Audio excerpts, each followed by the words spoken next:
বিপদ দুঃখ কষ্ট যার নসিবে আছে, জীবনে আছে, শুকরিয়া করেন, শুকরিয়া করেন, শুকরিয়া করেন। কেন জানেন?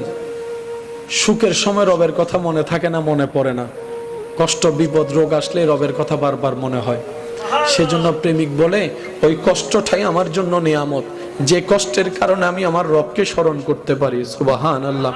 ওই বিপদটাই আমার জন্য আমি নিয়ামত মনে করি, যে বিপদটার কারণে আমার অন্তরে অনুভূতি জেগেছে 2 রাকাত শুকরিয়ার নামাজ পড়ার জন্য, রবের দরবারে সিজদা দেওয়ার জন্য। ওই কষ্টটাও নিয়ামত আমার জন্য, ওই দুঃখটাও নিয়ামত, ওই অসুস্থতাও নিয়ামত। কারণ এই বিপদগুলার কারণে আমার দিল রবের স্মরণে মগ্ন হয়ে আছে। সুবহানাল্লাহ।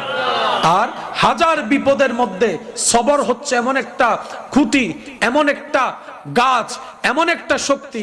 এই সবর ধৈর্য সহ্য যে করার মতো করতে জানবে, বিশ্বাস করেন ভাই, হারানোর চাইতে 10 ডবল বেশি পাবেন। এটাই আপনার রবের ওয়াদা।